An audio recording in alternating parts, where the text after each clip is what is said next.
राव साहब आप बैठ जाइए। तेलंगाना अब आंध्रा में मिल चुका है। अब तेलंगाना की अलहदा बात मत कीजिए, अलहदा बजट की बात कीजिए, ना तेलंगाना अवाम के इंसाफ की बात कीजिए, आंध्र प्रदेश की बात कीजिए। वही बात देखकर हमारे महान और महात्मा लीडर ने डिप्टी स्पीकर का ओहदे को इस्तीफा दिया, आरटीसी मिनिस्टर को इस्तीफा दिया और तेलंगाना मूवमेंट शुरू किया। तेलंगाना राष्ट्र समिति के जरिए उस मूवमेंट में उन्होंने मुसलसिल जद्दोजहद की। जब देखा उन्होंने अभी तेलंगाना का वायदा किया गया मैं दिया नहीं जा रहा है, जब कई बार सोनिया मैडम से मिले तो उन्होंने कहा एक दिन वक्त आएगा तो हम सोचेंगे। मगर महान और महात्मा लीडर ने आखिरकार आज के दिन मरण मर बैठा था। एक दिन दो दिन नहीं, 11 दिन उन्होंने एक दाना नहीं खाया। आप जानते हैं मेरी बहनें यहाँ पर है, आपका बच्चा एक टाइम नहीं खाता है, 2 टाइम नहीं खाता है तो आप बाहर निकल जाती है मेरा बच्चा सुबह से भूखा है। मगर हमारे महान और महात्मा लीडर केसीआर साहब ने 11 दिन तक एक दाना नहीं चखा। वो किसके लिए? तेलंगाना आवाम के लिए।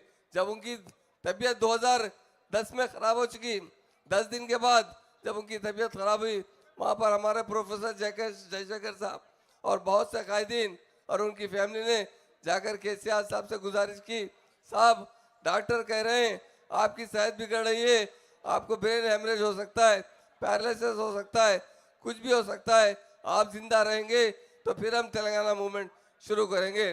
पर हमारे महान और महात्मा लीडर ने कहा मेरी जान गई तो परवाह नहीं, तेलंगाना आवाम को तेलंगाना चाहिए, उसके लिए मैं सिर्फ की कुर्बानी देने के तैयार हूँ।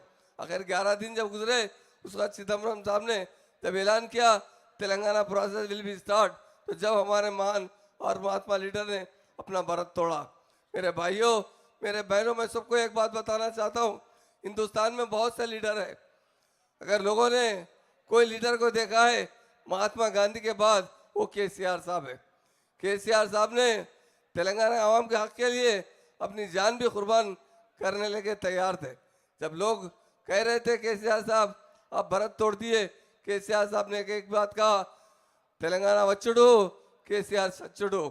ये कहने वाले लीडर हिंदुस्तान में कोई नहीं है, वो हमारे महान और महात्मा लीडर केसीआर साहब है, जिन्होंने तेलंगाना आवाम को उनका हक दिलाने के लिए हर किस्म की कुर्बानी देने के लिए तैयार थे।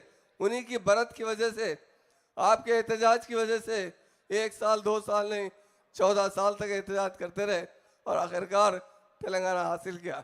इसलिए मेरे भाइयों बहनों, मैं आपसे एक बात बताना चाहता हूँ, केसीआर साहब की तरह हिंदुस्तान में कोई लीडर नहीं है जो आवाम के लिए हर चीज़ कुर्बान करना चाहते हैं।